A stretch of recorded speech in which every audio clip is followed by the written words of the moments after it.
Bonjour. Je vois que vous êtes en forme. C'est que vous vivez en forme. En tout cas, vivant en forme est en forme. Puisque lors du dernier colloque à Saint-Denis, il y avait un petit peu moins de kakémono. C'est la première remarque qu'on nous a faite. Et là, aujourd'hui, je vois Saint-André, la Possession, 3 bassins, et puis Bras-Panon, mais surtout Saint-Pierre. Saint-Pierre qui non seulement nous accueille, mais également rejoint le réseau, d'où effectivement ce rendez-vous ici, salle Mahavel, pour faire le point avec une thématique qui est forte, celle de l'impact et de la mesure des actions. Nous allons démarrer cette journée par 2 prises de parole. Celle de Thibaut Deschamps, bien sûr, le président de l'Association nationale fédérant les villes pour la santé, et bien sûr de notre autre du jour, Madame Denise Ouareau, élue de la ville de Saint-Pierre, référente des villes amies des enfants. Donc c'est une ville qui montre son dynamisme dans l'implication des citoyens dans toutes les thématiques de la vie. Et la santé, la forme, est un sujet qui nous préoccupe. Madame Denise Ouareau est également vice-présidente de la Civis sur les dossiers énergie et climat. Le développement durable, c'est aussi le développement humain et le développement de chacun d'entre nous. Et sans la santé, c'est un petit peu plus compliqué. Madame Denise Ouareau est également conseillère régionale. Donc je passe la parole à Madame Denise Ouareau qui nous accueille. Merci beaucoup. Monsieur Thibaut Deschamps, président de l'Association nationale des villes Vivons en forme. Mesdames, Messieurs les responsables et intervenants, Mesdames, Messieurs les invités, Mesdames, Messieurs en vos grades et qualités, bienvenue à Saint-Pierre. Et je suis très honorée de vous recevoir ici à Mahavel et de représenter Monsieur Michel Fontaine, maire de Saint-Pierre, et mon collègue élu à la santé, Monsieur le docteur Kélif. Ils sont absents, ils ne sont pas là, mais ils sont de tout cœur avec vous. Et c'est vraiment, je suis très honorée de le représenter. La ville de Saint-Pierre est labellisée Ville Amie des enfants UNICEF depuis 2019. Et dans le portage de Ville Amie des enfants, qui se situe entre 0, 20 ans et plus, il y a le droit à la santé. Un droit primordial, parce que c'est une des rares choses qu'on n'achète pas au magasin. Et si on n'a pas ça, ça va être un petit peu compliqué pour avancer. Donc, mangeons, oui, bougeons aussi, parce qu'il faut manger, bouger. C'est un slogan, mais nous devons tous nous unir pour le faire avancer et le faire connaître. Pour cela, la ville de Saint-Pierre a conventionné avec l'association Vivons en forme et nous avons donc fait passer au conseil municipal de septembre à l'unanimité et nous sommes maintenant partenaires avec vous. Nous avons besoin de vous, nous allons travailler avec vous. Cette convention nous oblige. Donc nous devons former, accompagner, tenir la main pour avancer sans critiquer.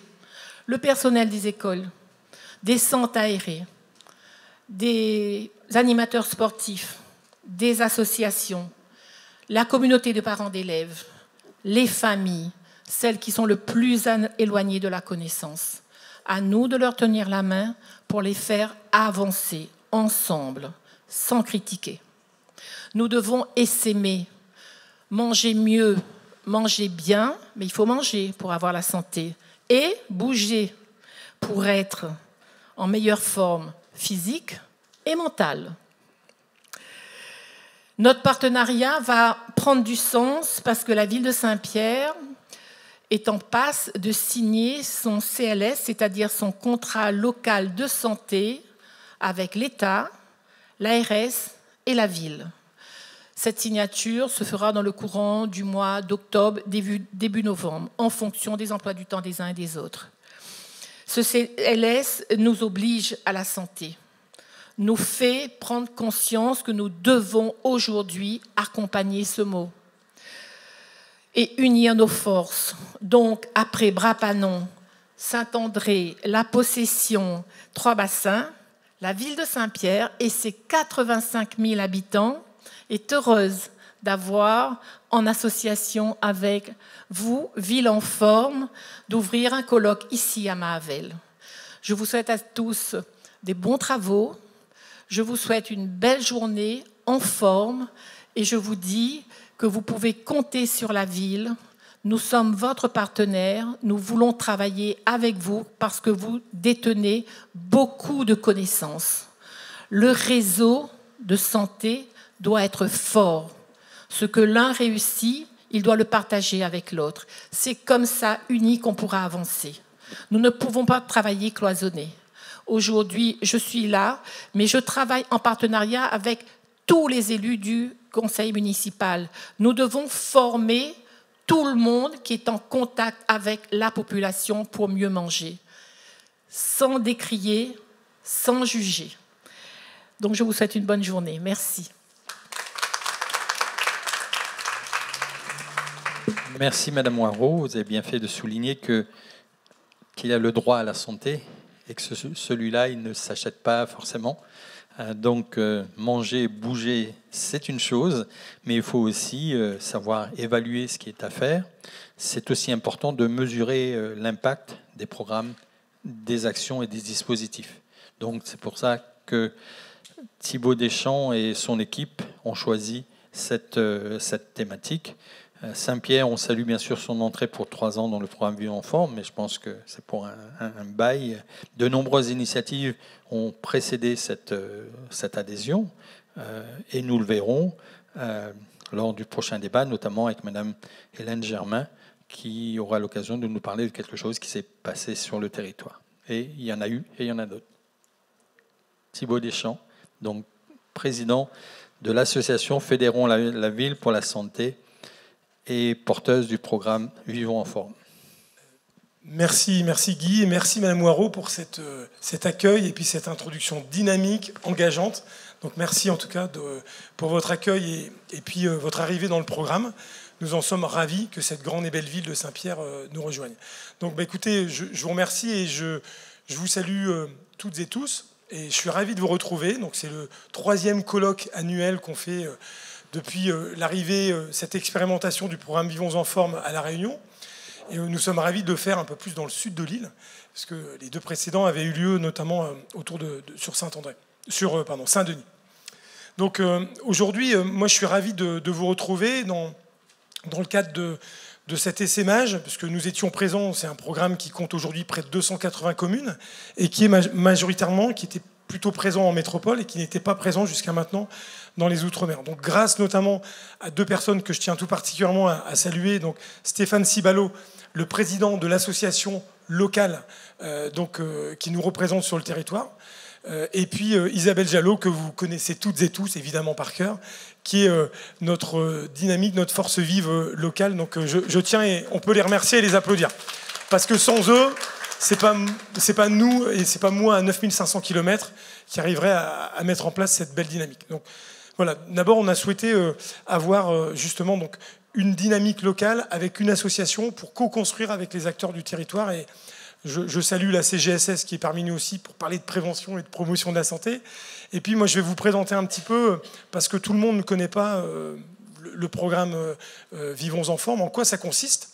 Et voilà, comment on essaie modestement d'apporter notre pierre à l'édifice, et puis de parler de sujets qui nous sont chers, comme l'évaluation, on en parlera tout à l'heure, comme le disait très bien Guy. Alors, le programme et l'association a fêté ses 30 ans en 2021-2022, et aujourd'hui c'est un programme qui vise à monter en compétence les communes. Et donc nous, on est ravis d'avoir les communes à nos côtés, qui sont les premiers partenaires. Guy le citait très bien, les 5 communes innovantes, dynamiques et engagées. Je salue aussi les autres qui sont parmi nous et qui, je l'espère, rejoindront cette belle dynamique. Mais aujourd'hui, nous, on est convaincus, et le modèle de Vivons en forme, et je pense que cette période du Covid et tout ce qu'on a vécu montre que la commune, l'échelle, enfin, l'environnement très proche du lieu de vie des gens, ce qu'on appelle la niche écologique, c'est-à-dire les 5-10 km autour de mon lieu d'habitation, c'est là où je vais faire un maximum d'interactions. Quel que soit, qu'on parle de personnes plus jeunes, d'enfants en bas âge, d'adultes, enfin d'adolescents, d'adultes, ou même de seniors. Voilà, on fait un maximum d'interactions et on essaie de faire changer l'environnement dans un objectif d'essayer qu'il soit plus profitable à la santé. Et c'est un petit peu tout l'objectif du programme Vivons en forme. Et le programme Vivons en forme aujourd'hui, nous, en construisant cette dynamique, c'est justement en montant en compétences, en accompagnant les communes, que l'on a un maximum d'efficacité. Et c'est ce que l'on a prouvé scientifiquement, notamment dans un certain nombre de communes à l'occasion. Et c'est pour ça que les communes sont certainement le futur et l'avenir de la prévention et de la promotion de la santé, avec évidemment toutes les composantes. Et je salue Nathalie Lemoulec et le docteur Echen également, qui représentent aussi et qui sont là au titre notamment du centre hospitalier de Saint-Pierre, avec l'ensemble des parties prenantes. Mais c'est vraiment dans une montée en compétences et dans un travail, vous l'avez fort bien dit, ensemble, sans critiquer et puis de manière co-construite qu'on arrive à faire bouger des lignes. Et c'est pour ça qu'aujourd'hui, le programme, en fait, il a plusieurs piliers. Le premier pilier, ce sont les communes, qui sont le lieu d'activation, et vous êtes un certain nombre à être engagés au quotidien dans le déploiement de ce programme. Donc c'est le premier partenaire du programme. Le deuxième partenaire du programme incontournable, c'est qu'on a une démarche d'évaluation, et on en parlera après sur la table ronde continue à différents moments du programme pour voir son impact, pour mesurer son efficacité. Et donc c'est aussi tout le projet, toute la dynamique qu'on a autour notamment d'un conseil scientifique qui est présidé par Nathalie Lemoulec, qui nous fait l'honneur de sa présence, et qui vise aussi à adapter les outils qu'on pourrait amener ou qu'on aurait pu initier en métropole aux réalités, aux besoins et aux spécificités du territoire, et puis qui vise aussi à faire en sorte que ce que l'on met en œuvre correspond aux recommandations sanitaires du Programme national nutrition santé, mais des différentes sources de référence. C'est pour ça qu'on s'inscrit totalement, ce programme s'inscrit totalement en synergie, en dynamique avec le programme national de nutrition santé. Vous citiez, Madame Moirot, tout à l'heure, la dynamique manger-bouger. On est complètement en synergie. Et puis le troisième partenaire qui fait un peu notre atypicité, ce sont des partenaires privés. Et je salue les 3 partenaires qui nous représentent ici et qui sont à nos côtés depuis le début. Donc vous avez donc le local de l'étape SPHB, les huiles de Bourbon, et qui soutient cette démarche. Et on laissera tout à l'heure au patron de cette belle entité vous expliquer pourquoi il est engagé et pourquoi c'est quelque chose d'important, ces sujets de santé. On a également la Fondation Ravat qui nous fait l'honneur de nous soutenir et nous accompagner aussi depuis le début. Et puis ainsi que le groupe Tétranergie, qui est le groupe leader dans la formation notamment des cadres et post-bac. Et pourquoi nous, on souhaite s'engager aussi avec des acteurs privés? Parce que la santé, c'est l'affaire de tous. C'est l'affaire de tout le monde. C'est l'affaire des villes, c'est l'affaire des habitants, mais c'est l'affaire des structures évidemment incontournables dans le domaine de la santé. On parlait de la CGSS, de l'ARS, évidemment du monde hospitalier, des professionnels de santé, mais c'est aussi l'affaire des entreprises, parce que ce sont des enjeux liés à l'attractivité, ce sont des enjeux liés au maintien dans l'emploi, liés à la prévention de la désinsertion professionnelle, et parce qu'on passe 50% de notre vie en interaction avec le monde de l'entreprise. Donc c'est un lieu formidable pour engager, et c'est un lieu formidable pour engager des bonnes pratiques tout au long de la vie. Donc nous, on est ravis de pouvoir, en tout cas, co-construire cette dynamique, et parce que les entreprises ont aussi tout intérêt à avoir une population en bonne santé. Voilà. Donc il faut le faire de manière, et c'est ce qu'on fait, on le construit de manière éthique. C'est dans le cadre du mécénat, il n'y a pas de visibilité, je reprécise, sur les outils donnés aux enfants, aux parents, aux encadrants ou aux seniors. Mais voilà.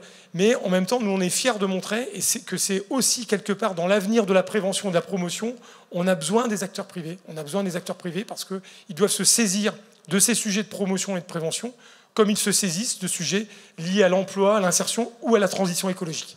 Tout est lié. La santé, c'est la mère des batailles. vous le disiez, on ne peut pas aller vers l'emploi si on n'est pas en bonne santé, on ne peut pas aller faire du sport évidemment si on n'est pas en bonne santé, mais on ne peut pas vivre tout simplement, et je me tourne aussi vers le docteur Echen, on ne peut pas avoir un bien vieillir réussi si on n'est pas un minimum en bonne forme physique. Donc voilà un petit peu. Donc ça, ce sont les 3 grands piliers du programme, et pour terminer dans ma présentation, le programme, c'est à la fois une méthode, une organisation. C'est une méthode parce qu'on va agir sur l'expérientiel. Vous le voyez dans les outils qui vous sont transmis, dans les formations. Alors on en est encore au début, parce que vous allez avoir de plus en plus d'outils. Et d'autres outils, je le sais par Stéphane Cibalo et Isabelle Jallot arrivent notamment, et grâce notamment à Nathalie sur l'alimentation, sujet qui est cher mais qui a dû aussi être adapté aux réalités du territoire.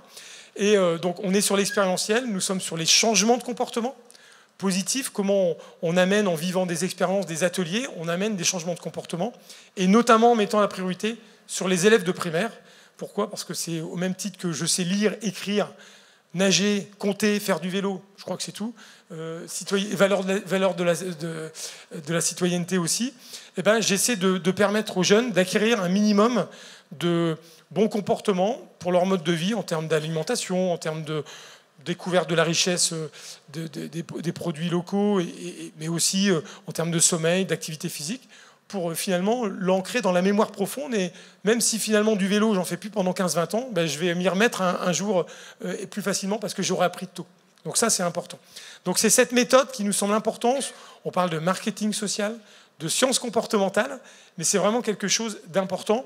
On n'est pas là pour parler de kilocalories, pour parler de glucides, lipides, protéines, même si ça fait référence à des choses comme ça, mais on est là pour inscrire des choses dans le quotidien. Quand on parle de sommeil, dans le quotidien de la vie des gens. Toujours en n'interdisant pas des choses, mais en régulant. On ne va pas demain interdire le cote ni le Capri-Sun, mais on va essayer de faire en sorte que peut-être des gens, par une éducation, on les amène à en consommer moins, ou pas aux mêmes périodes, ou différemment. Voilà. C'est encore une fois, on n'oublie pas les notions de plaisir, on n'est pas déconnecté, mais on veut amener ça dans une démarche construite, toujours en lien avec les autorités sanitaires. Et puis l'autre originalité pour finir, c'est que c'est une organisation. Et en fait, ça marche parce que c'est vous la puissance et la force du programme. Les parties prenantes que je citais, mais c'est surtout vous, dans les villes, qui œuvrez de manière quotidienne et hebdomadaire auprès de la cible finale. Nous, on n'a pas comme vocation de toucher directement les enfants, les familles ou les seniors. C'est vous. Donc si ça marche, c'est grâce à vous. On a besoin de vous. Et c'est pour ça qu'on est ravis de vous mettre en avant et de citer votre interaction de manière journalière dans les différentes écoles, dans les périscolaires, en lien avec les CCAS, des communes impliquées. Et c'est ça, c'est vous qui faites la force du programme. Et c'est pour ça qu'on se voit tout à l'heure aussi pour avoir un temps de co-construction. D'accord ? Donc l'autre force, c'est vraiment cette organisation où vous êtes dans des villes et vous mettez en œuvre le programme en lien avec une coordination plus régionale qui est portée par l'association présidée par Stéphane Cibalo et coordonnée par Isabelle Jallot, qui va après vous amener des formations et vous amener des outils. Et c'est ça l'originalité. C'est que c'est une méthode et une organisation. On ne vient pas plaquer tout de Paris en vous disant c'est comme ça qu'il faut faire. Non, nous on ne sait pas, c'est vous qui connaissez mieux les gens. C'est vous qui connaissez. C'est la même chose dans d'autres domaines, dans le domaine de l'entreprise. On a besoin des acteurs de terrain au plus près des populations. Voilà, donc je voulais vraiment vous remercier et vous remercier du fond du cœur pour cet accueil, Madame Moirot, dans cette belle ville de Saint-Pierre que je découvre un peu plus. C'est magnifique. Et puis on est ravis de pouvoir vous accueillir pour ce colloque et notamment sur un sujet qui nous est cher, l'évaluation. Merci à toutes et à tous et puis à bon colloque. Merci, Monsieur Dichand. Alors, en préparant ce colloque, j'ai un passé de journaliste, moi, et de rédacteur en chef. Et j'ai dit à Thibaut, si aujourd'hui j'étais encore en poste, je ferais la une avec Nutrition, La Réunion, l'île qui montre l'exemple. Pourquoi ? Tout simplement parce qu'on sait qu'il y a beaucoup de sujets de discorde, beaucoup de sujets. Mais je voudrais qu'on parle de mon île, de notre île, de manière aussi positive possible. Et justement, en termes de nutrition, c'est une île qui montre l'exemple. Alors pourquoi ? Parce que je crois qu'on est tous, nous, familiers des grains, du riz, des lentilles, et toute cette famille de légumineuses. Je ne suis pas un expert, mais c'est ce que j'ai, moi, le soir quand je rentre, ou le midi. Donc, mais la problématique est juste de le savoir, de le faire savoir. Et l'île est vraiment une île exemple. Deuxième thématique que l'on peut aborder dans ce sens, c'est qu'on est un terrain de sport à ciel ouvert toute l'année. En métropole ou ailleurs, au mois d'octobre, c'est un peu plus compliqué. Jusqu'au mois de mars, on hiberne un peu, mais à La Réunion, toute l'année, on va faire du sport.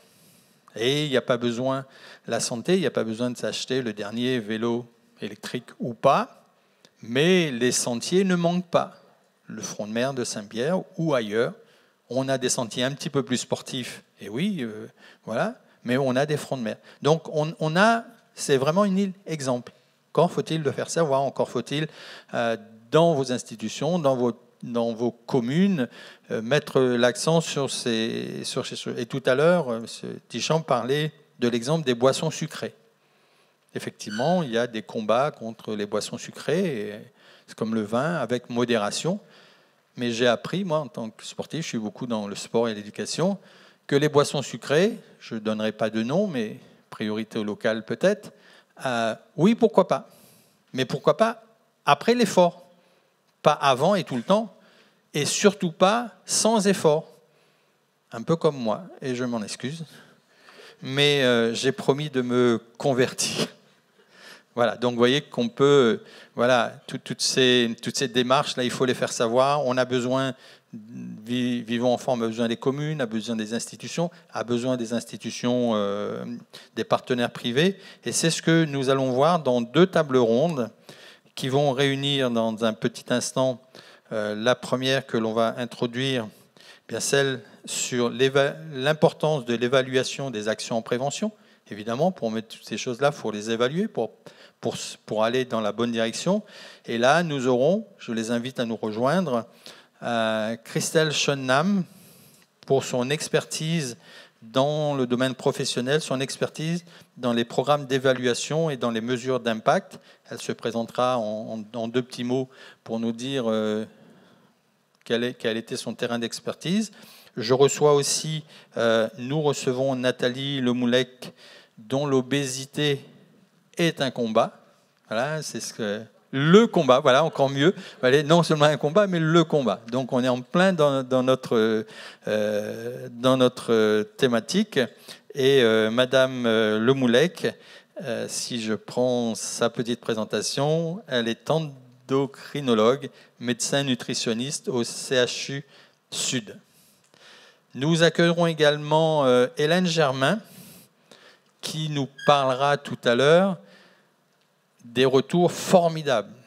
Et encore, je n'arrive pas à traduire son enthousiasme quand elle m'a dit des retours formidables de son expérience dont elle va vous parler. Et ça s'est passé à Saint-Pierre. Donc, et Hélène, si je la présente, Hélène, elle est neuropsychologue du Centre de rééducation fonctionnelle Ilang-Ilang, mais également, elle a toute une partie d'engagement dans tout ce qui touche la forme, la santé, la nutrition.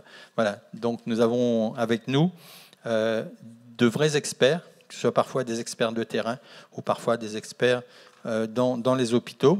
Et nous aurons également M. Richfield Miquel de la ville de Bras-Panon, que nous accueillons. La ville de Bras-Panon qui mène depuis 3 ans grâce à l'opération France Relance, mais également son engagement dans Vivons en forme, qui va vous parler de ce programme qui entame une 3e année, afin de pouvoir partager un petit peu votre expérience. Bienvenue, Monsieur Miquel. Alors, si je peux me permettre de démarrer par notre experte en évaluation, puisque c'est le thème principal en impact, avec Christelle Schonnam. Christelle, pourrez-vous nous parler un peu de ce que vous avez fait dans ce domaine-là et petite présentation plus professionnelle pour aller un petit peu dans le détail, pour voir pourquoi vous êtes aujourd'hui aux côtés de Vivons en forme.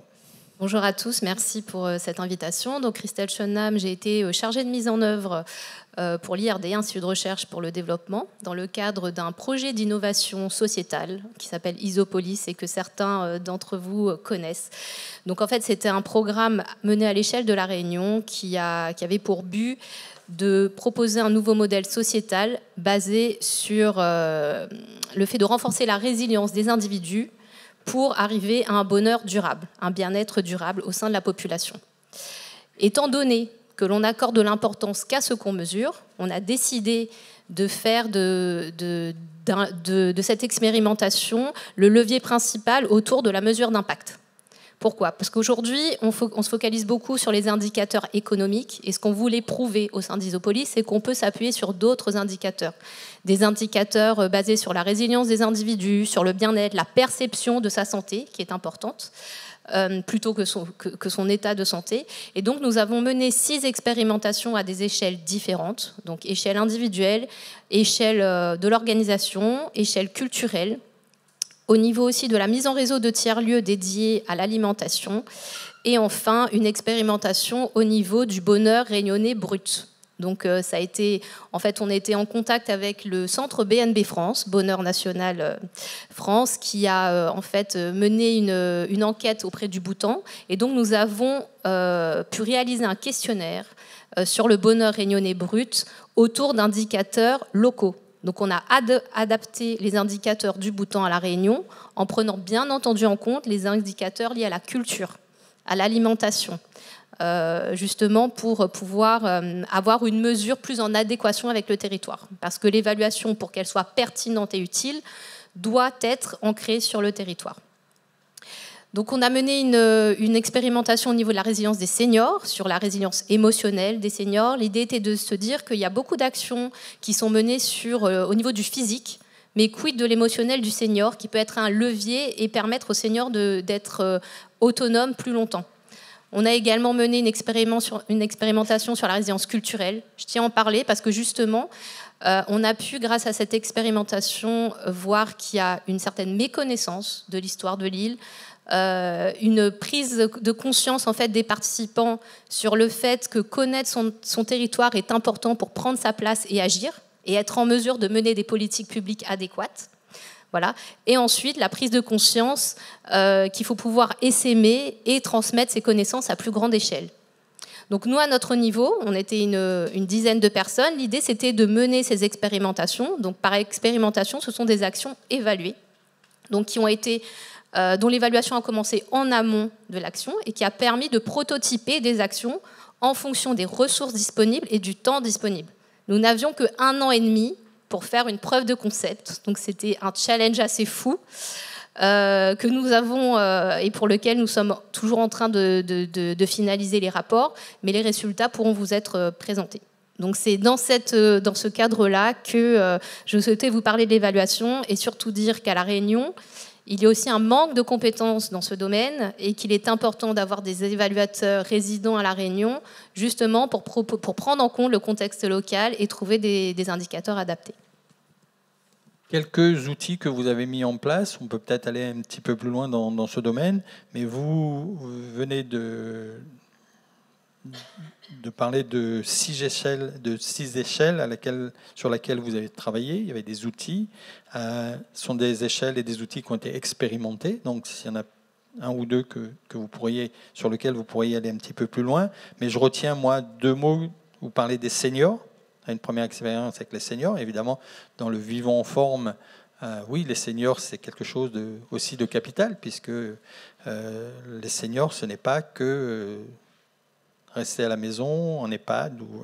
Mais pour vous prouver que ça va du berceau, et on aura l'occasion d'en reparler, je crois, avec... je vais juste retrouver M. Olivier, puisque la SPHB a mené aussi des expériences avec les pédiatres, donc de la pédiatrie aux seniors. On voit bien, mais il faut avoir tous ces éléments-là bien en main, bien les évaluer. Et ensuite, la prise de conscience, je reviendrai 2 mots sur le fait que lorsque je vous disiez qu'il faut bien connaître son territoire, si on sait que nos grains, riz, rougail, sans piment pour moi, mais rougail quand même, sont des éléments qui participent au vivant en forme, bon, on va aller un petit peu plus loin. Donc Christelle, peut-être quelques éléments complémentaires. Alors par rapport aux outils, en fait, plus que ce qui a été utilisé comme outil concrètement, ce sont des enquêtes en fait qualitatives auprès des personnes qui ont pu bénéficier de cette expérimentation. Donc ce sont des enquêtes qui ont été déclinées via plusieurs questions qui prenaient en compte des critères d'évaluation diverses. Parce que quand on veut évaluer, il faut déjà cadrer qu'est-ce que l'on veut évaluer. À quel niveau, sur quelle échelle de temps, auprès de quelle partie prenante. Et donc, en fait, nous avons sélectionné différents critères qui ont été déclinés en questions. Donc, par exemple, on avait des questions liées à la pertinence. Est-ce que l'intervention, l'action est logique et adaptée à la problématique que nous avions définie? Et là encore, la problématique est primordiale en fait, à définir dès le début, enfin, en amont de l'action, bien entendu, mais avec l'ensemble des parties prenantes et des profils divers. Au sein d'Isopolis, ce que nous avons décidé de faire, c'était de tester, on va dire, deux orientations à la fois stratégiques et opérationnelles, qui est le maillage des 4 mondes. Alors, vous avez parlé du fait de mailler des chercheurs et des professionnels de santé. Donc, nous avions décidé de mailler les 4 mondes. Donc, société civile, porteur de projets comme tout citoyen lambda, un acteur économique, un acteur de l'action publique et un acteur de la recherche. Donc en fait, ce maillage des 4 mondes a permis déjà d'avoir une vision plus globale et holistique du problème. Ça prend du temps, ça crée des frictions, des frustrations, parce qu'il est difficile de s'entendre avec des gens avec lesquels on ne travaille pas au quotidien, qui ont des codes différents, un vocabulaire différent. Un même mot peut dire totalement la chose inverse. Donc ça, c'est déjà avoir du temps pour s'entendre et se mettre d'accord sur des objectifs en commun. Autre orientation, c'est celui de l'expérimentation, comme je disais, et la vision systémique, mais qui découle du maillage des 4 mondes. Et donc, ces orientations ont en tout cas été le fil conducteur de nos expérimentations et ont été déclinées en fait dans le but de collecter les données pertinentes et adéquates. Donc, ces questionnaires ont permis, en fait, en amont de l'action de l'expérimentation, de dire, voilà, on doit récolter tel type de données, il est important de mettre en place des tableaux de bord, des questionnaires, d'aller voir l'échantillon et les bénéficiaires en amont pour faire une comparaison avant, pendant et après, quand on a le temps. Donc, c'est toute une multiplicité d'outils, mais surtout de collecte de données et de moyens humains qu'il ne faut pas négliger pour aller voir chaque personne et poser les questionnaires dans les mêmes conditions. Voilà. Bien, merci Christelle. Vous avez parlé d'enquête, évaluation, enquête pour cerner les problématiques. Et là, je crois que toute l'organisation de Vivons en Forme est là pour vous aider avec les outils nécessaires. Vous le verrez cet après-midi dans les ateliers. Vous avez également parlé de manque de compétences, donc ça veut dire formation locale et formation dans nos propres communes, dans nos propres institutions. Là aussi, Vivons en Forme et toutes les équipes pourront vous présenter ça autour des ateliers.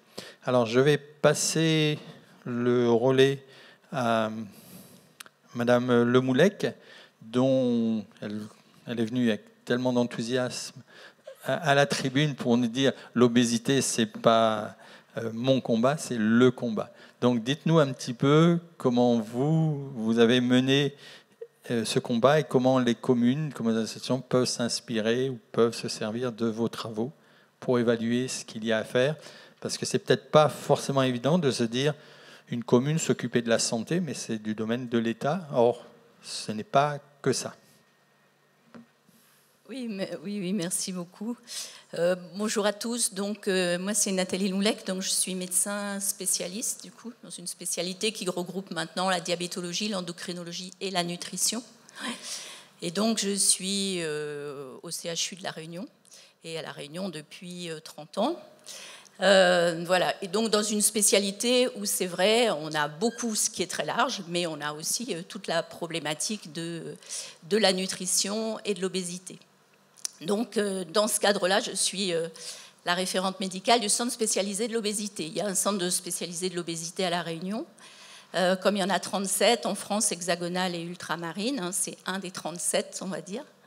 Il est Réunion Mayotte dès le départ. Alors c'est vrai qu'on ne parlera pas de Mayotte aujourd'hui, ce n'est pas le sujet, mais c'est vrai qu'on a cette thématique commune pour le moment dans le cadre de la prise en charge. Et ce CSO, ce centre spécialisé de l'obésité, il a en fait, à la fois, c'est vrai, vous le dites, et vous parlez santé, et prise en charge de personnes en situation d'obésité grave. Hein. Elle a vraiment une mission de recours pour un certain nombre de ces personnes, donc ça c'est sûr.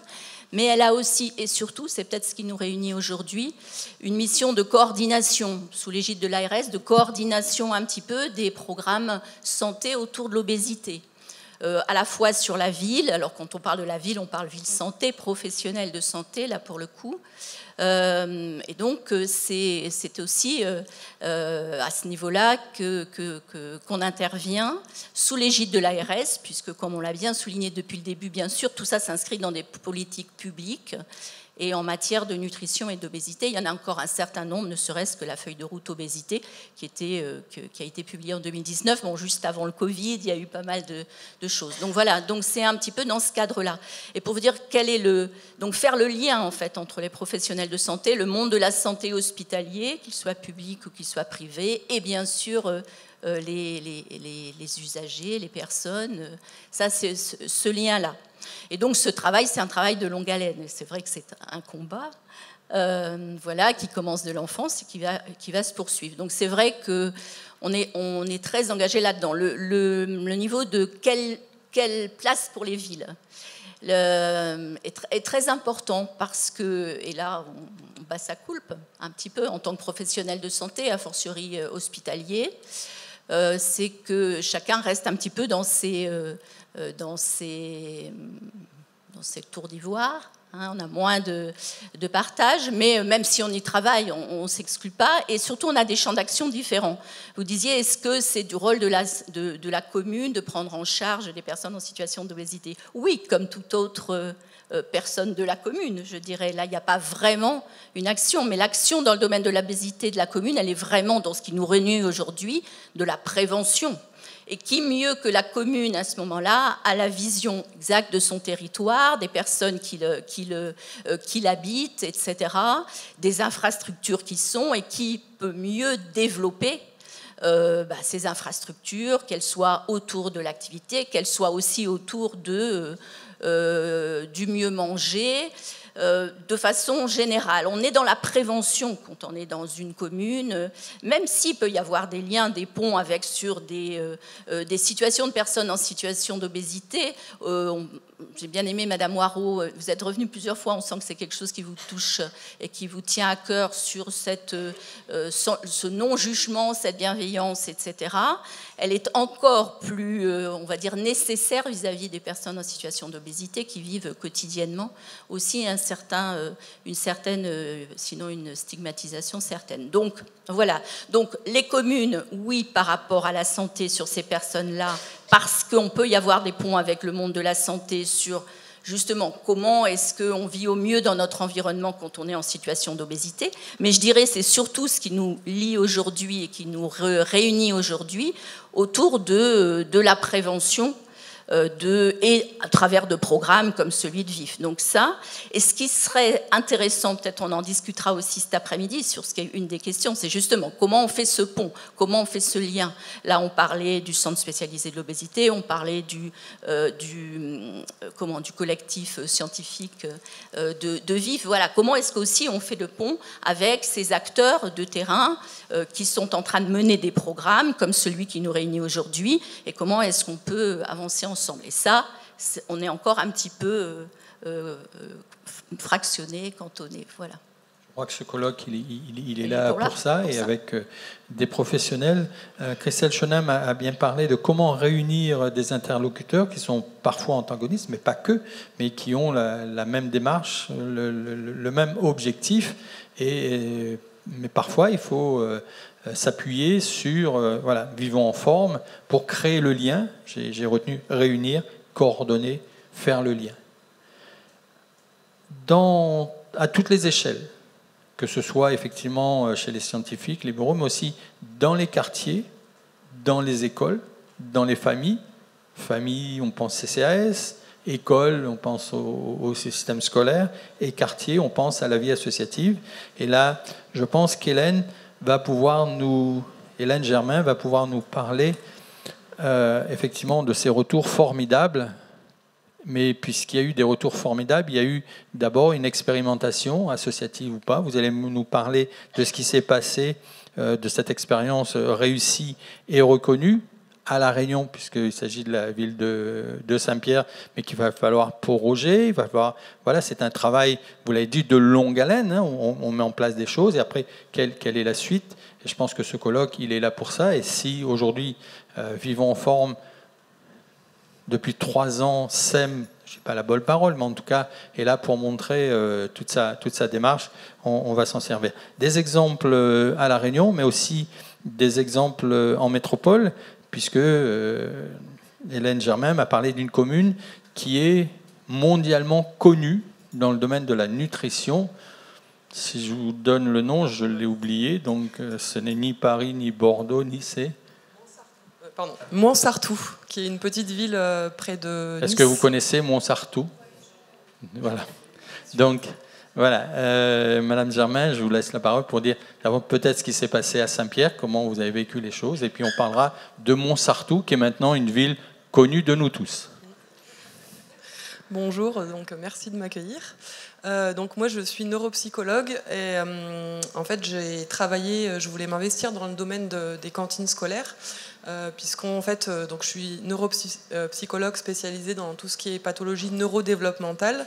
Et en fait, il y a de plus en plus d'études qui montrent un impact entre le développement des troubles du spectre autistique et les retards du langage, donc pathologie neurodéveloppementale, et l'alimentation, notamment l'alimentation avec tous ces intrants chimiques.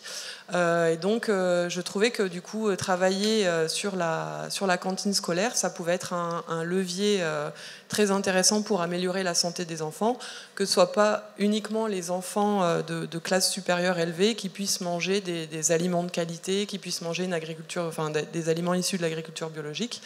Et du coup, j'avais envie de m'investir dans ce domaine. Et donc, avec l'association Bioconsommateurs Réunion, on a répondu à un appel d'offres pour accompagner la mise en place de la loi Egalim sur les cantines de Saint-Pierre. Travail qui s'est terminé là, juin de cette année. Et donc je vais surtout vous parler du travail que j'ai effectué, donc la lutte contre le gaspillage alimentaire. Je ne sais pas si vous connaissez la loi Egalim tous, du coup les obligations de la loi Egalim. Vous voulez que je... Ouais.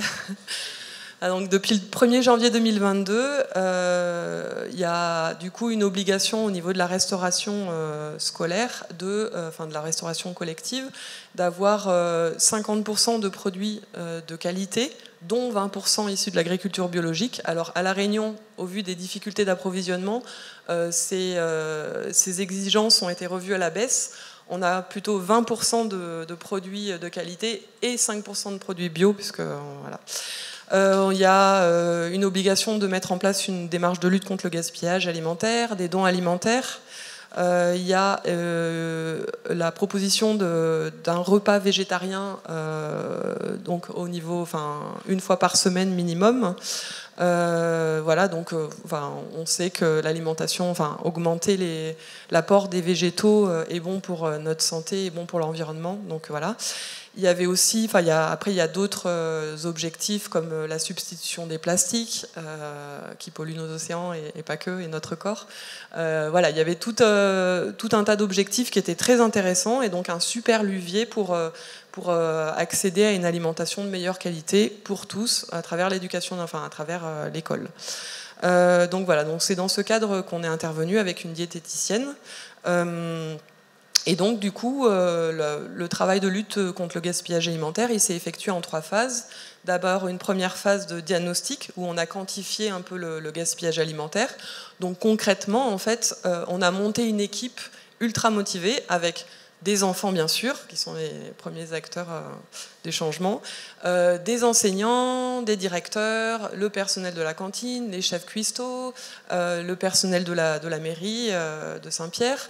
Et donc on a fait un premier diagnostic qui consiste à faire des pesées des restes alimentaires. Donc concrètement, on pèse en amont la quantité de plats qui est servi, et après, à la fin du repas, on trie les restes, on sépare la salade avec la salade, la viande avec la viande, et donc on pèse ces restes alimentaires au niveau des assiettes des enfants, mais au niveau aussi des plats qui n'ont pas été servis.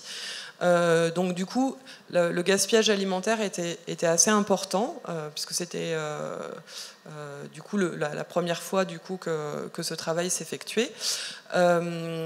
Et du coup, on a défini des objectifs, des actions à mettre en place, une dizaine d'actions. Je ne sais pas si j'ai le temps d'en parler, mais en tout cas, du coup, dans ces actions, il y avait aussi une sensibilisation avec des projets pédagogiques, et c'est ça qui est très intéressant. Des projets pédagogiques, notamment une sensibilisation des enfants aux enjeux du gaspillage alimentaire, que les enfants puissent du coup prendre conscience que ce gaspillage alimentaire, c'est pas qu'en termes de côté éthique, en disant bon bah je jette de la nourriture alors qu'à côté, par exemple à Madagascar, il y a des gens qui meurent de faim. Mais il y avait aussi donc voilà, amener les enfants à comprendre tout ce gaspillage en termes d'énergie, le coût lié au transport, l'énergie, toute l'eau qui a été utilisée, tous les engrais qui ont été utilisés pour faire pousser tous ces légumes, tous ces animaux par exemple, qui sont morts pour rien. Voilà, il y avait donc il y avait des interventions au niveau à l'école avec les enseignants. On a créé des affiches de sensibilisation au gaspillage alimentaire, que les enfants, du coup, ils se sont saisis de ces arguments pour faire des affiches et aller les exposer aux autres classes. On a fait des visites de fermes pédagogiques. Et ça, c'était vraiment assez incroyable. Parce qu'on s'est aperçu que les enfants, ils avaient vraiment perdu le lien avec la terre. Il y a des enfants qui ne savaient même pas que la viande provenait d'un animal. Il y a des enfants à La Réunion qui ne connaissaient même pas, qui ne reconnaissaient pas un oignon, qui ne reconnaissaient pas un plant de tomate. Il y avait des enfants qui pensaient que du coup le ver de terre était un scolopendre. Donc moi, ça m'a vraiment affolée. Je pensais dans mon travail que c'était plutôt les enfants qui avaient des pathologies neurodéveloppementales, qui avaient un petit niveau intellectuel. Voilà. Mais là, c'est pas le cas. C'était des enfants tout venant, en forme, qui avaient perdu ce lien à la terre. Et donc, je m'écarte un petit peu, mais du coup, il y a tout ce travail qui est hyper intéressant à faire, parce que du coup, les enfants vraiment ont été incroyables. Finalement, ce qu'on s'est aperçu, c'est que les effets de réduction du gaspillage alimentaire, ils ont été donc cette réduction a été la plus importante dans les endroits où les enfants ont été sensibilisés à mort à ces enjeux. Et donc du coup le plus gros effet de réduction du gaspillage alimentaire, ça a été juste en faisant quelques ateliers avec les enfants qui étaient mais vraiment outrés de ce gaspillage, et du coup ils gaspillaient quasiment plus rien dans leur assiette, quoi. L'idée de vous éloigner du sujet, je crois que c'est pas s'éloigner du sujet, c'est juste comprendre qu'à un moment donné, que toutes ces actions qui ont été répétées, qui peuvent paraître lointaines de l'objet principal, vont amener finalement, et je crois, amènent les enfants à comprendre le mieux manger. Qui dit donc mieux manger, dit vivre mieux en forme.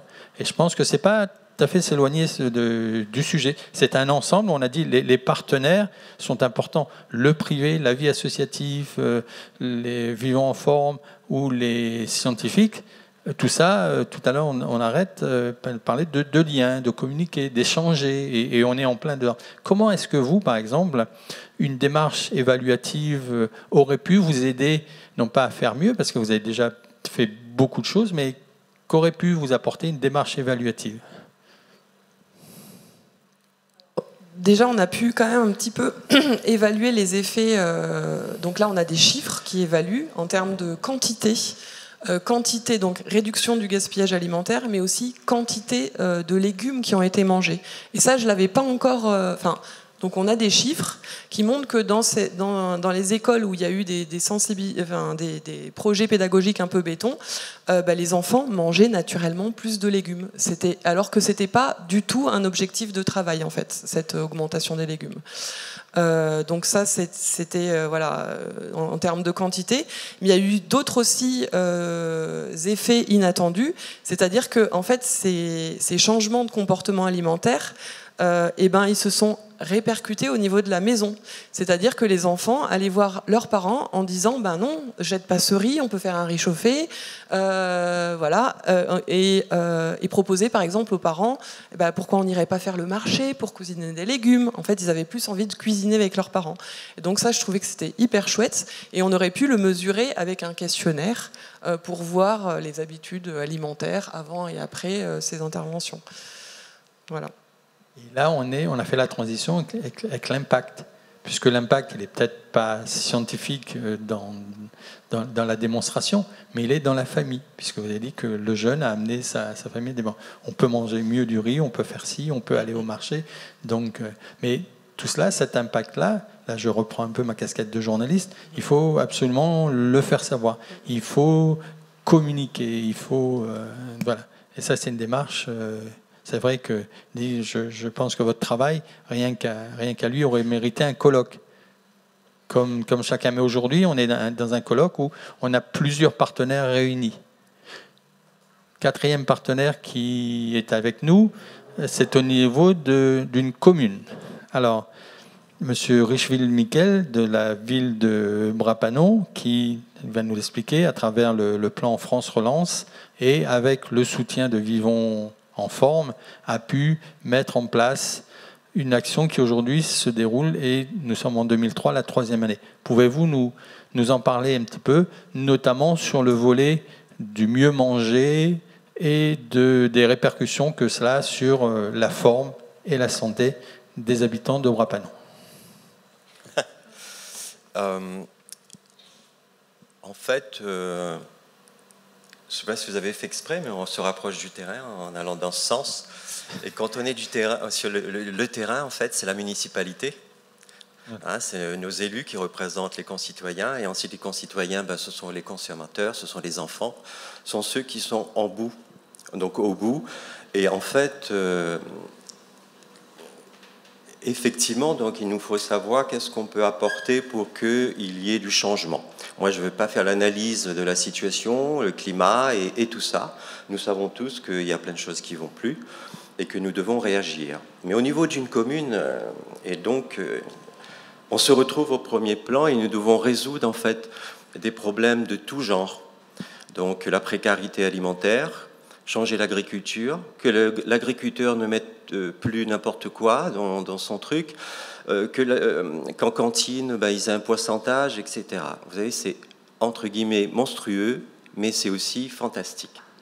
Parce qu'il y a des défis, il faut aimer des défis actuellement. Alors moi, ça fait 5 ans, j'ai changé complètement de domaine. Je viens du domaine industriel, développement économique. Ça, c'est plutôt mon domaine d'ingénieur, développement économique au niveau européen. Et également, je suis venu à La Réunion au niveau océan Indien. Et puis, je me suis dit, allons vers l'unité de base également. Je ne traite pas une commune, unité de base, mais c'est la proximité. Alors donc, quand je suis arrivé à Bras-Panon il y a 2 ans et demi, dans le cadre France Relance, après les Gilets jaunes, après le Covid, on s'est réveillé parce qu'il y avait moins de bateaux qui rentraient, moins d'avions, et voilà. C'est vrai qu'on avait beaucoup de chômage, c'est vrai qu'on mangeait mal, mais sauf que là, on n'avait plus rien à manger. Et donc c'est pour vous donner la complexité. Le programme a été écrit, il a été validé, un volet 1, c'est tous les aspects en fait études, et le financement donc d'un coordonnateur, c'est le mien. Et dans le volet 2, c'est tout ce qui est les investissements. Après avoir fait les diagnostics, qu'est-ce qui manque? Et c'est vrai, quand on a commencé, on n'a pas pensé à l'évaluation. On sait pertinemment, en fait, qu'en bout, quand il va falloir se faire rembourser les factures, on va nous demander les indicateurs de réussite. Mais bon, d'expérience, je savais pertinemment il va falloir que j'apporte des chiffres. des bons chiffres, mais également en tant que personne qui revient donc à la source en fait, donc des humains, du terrain. Les premiers diagnostics réalisés qu'on nous demandait dans le programme, c'était des diagnostics agricoles, diagnostics économiques, en fait du chiffre. C'est là où je me suis rapidement rapproché donc de l'Université de Lyon, qui met en place en fait des études qualitatives, donc sur l'identité, patrimoine, etc. J'ai accepté d'entrer dans un groupe de travail scientifique, donc il faut être un petit peu à cheval dans tout ce monde. Et nous avons mené donc des diagnostics sur le patrimoine, les produits patrimoniaux. Et là, en fait, parce que nous sommes dans ce grand mouvement où on nous dit il nous faut manger du fruit à pain, il nous faut manger bien sûr haricots secs, le rougail, etc., etc. Et bien sûr que oui, on doit manger ça, mais est-ce que nous sommes certains que nos enfants, dans 20 ans, ils seront d'accord, donc manger ça? Enfin, je soulève cette question parce que ce qu'on vit, ce qu'on voit autour de nous, c'est tout à fait le contraire. Donc, allons nous soucier, voilà, qu'est-ce que nous sommes, de quoi nous sommes en train de parler à ces jeunes, etc. Et c'est là, en fait, on a questionné des enfants, des personnes âgées, et on dit, oui, je connais le fruit à pain, c'est magnifique, c'est beau, il y a une notion de mots, de beauté, d'identité, mais manger tous les jours le fruit à pain, je ne sais pas faire. Donc, ce que je sais, c'est manger du pain, etc., etc. Donc, c'est là où des actions dans la deuxième année. Excusez-moi, je suis long. Non, allez-y. Dans la deuxième année, après ces diagnostics. Vous parliez de proximité. On est dans la proximité. On a besoin de cette proximité. Et donc, c'est là où, en fait, les diagnostics, on ne peut pas seul aussi dans son coin. Donc, rapidement, on a ouvert la commune. Nous avons rejoint la Croix-Rouge qui menait une étude sur la précarité alimentaire à La Réunion. Et moi, je leur ai dit, je veux bien vous aider dans votre étude régionale, mais vous vous arrêtez à Bras-Panon, et du coup, moi, je profiterai de cela. Donc, de vos connaissances, de vos moyens, et voilà.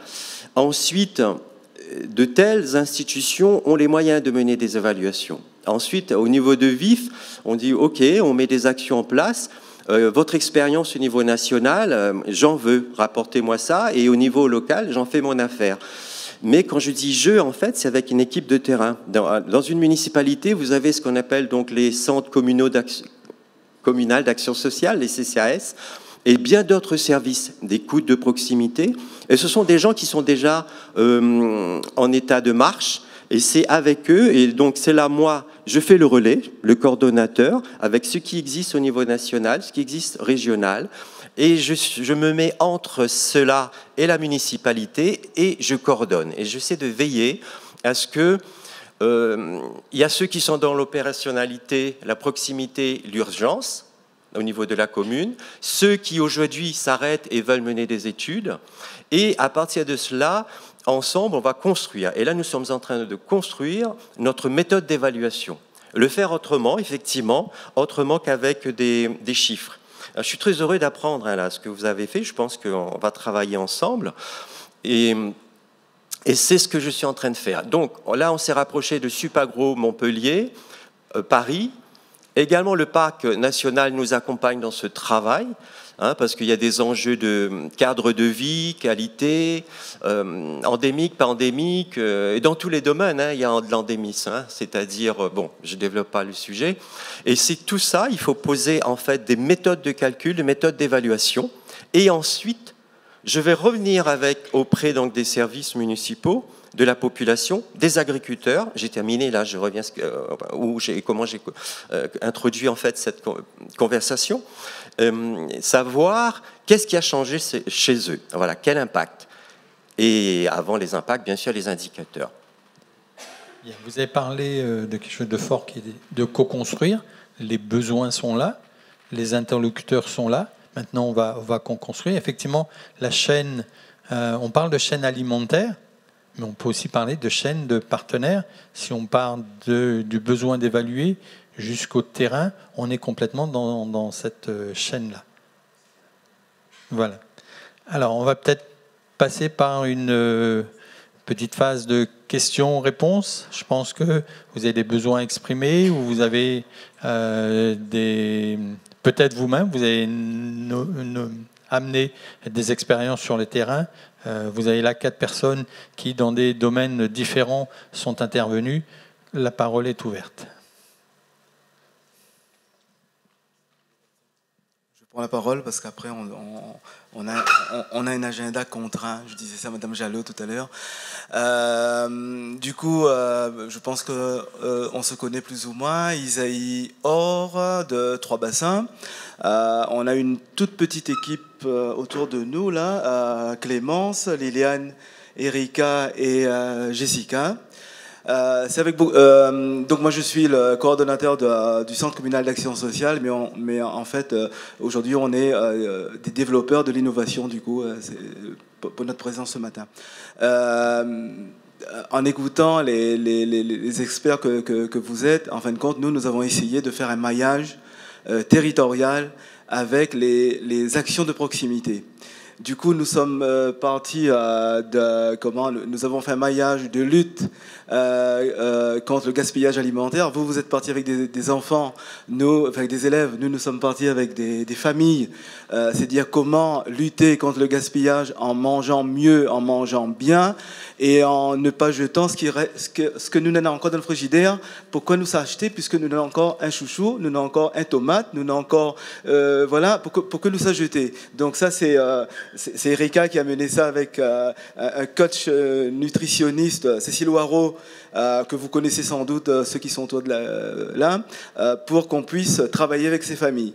Ensuite, nous sommes, Isopolis est là, nous sommes en train de mener une étude sur Trois-Bassins, du coup, vous connaissez, de manière à faire le maillage case rurale, urbanité, ruralité des hauts, Trois-Bassins toujours plus haut, mais il est aussi en bas puisque nous avons le littoral de Trois-Bassins. Donc là, c'est avec Isopolis qui travaille avec nous sur notamment la partie scientifique et la partie étude pour nous permettre de mieux comprendre. La ville de Saint-Pierre disait tout à l'heure qu'elle va signer le CLS. Le VIF, il y a 3 ans, quand nous avons commencé, ça nous amène également au CLS, qui va être signé sur Trois-Bassins d'ici un mois, je pense. C'est le 17 octobre avec les partenaires du plan régional de santé, des villes, notamment 2-3 bassins, mais également des autres partenaires sur lesquels nous sommes en train de travailler. Et après, nous, ce que nous l'a fait aussi, avec le Parc national, c'est comment revenir également, qu'il est encore à nous aujourd'hui, la Réunion, que ça nous fait, nous avons le grain, nous n'avons pas de riz, mais nous avons le grain, nous avons une bonne volaille dans le parc. Et du coup, c'est de lancer, grâce à Case Rurale et avec Isopolis, donc ça va nous ramener dans 2 ans, je pense, c'est un festival C'est à nous. Comment nous mange, qu'il reste à nous, et comment on va pouvoir s'en sortir dans un vivre mieux, en forme avec le sport. Et nous l'a dit, le sport, c'est pas que dans le sport santé, c'est pas que dans les salles. Donc du coup avec Jessica, c'est que bonnes personnes âgées là, dans nos autres jardins là, ils font sport aussi autres. Donc du coup nous ça va chez les familles. Du coup nous n'est pas dans une salle, nous la case de monde, on est en train de gratter, attention, on se gratte comme ça, peut-être tout dos, peut-être ça fait mal là-haut. Donc le sport santé, c'est adapter la culture réunionnaise au sport santé territorial. Donc ça c'est mené par l'équipe. Nous avons ici donc Liliane sur le sport doux avec les familles. On a recruté un coach sportif. Bon, on va en recruter un autre bientôt parce qu'on a eu un petit souci.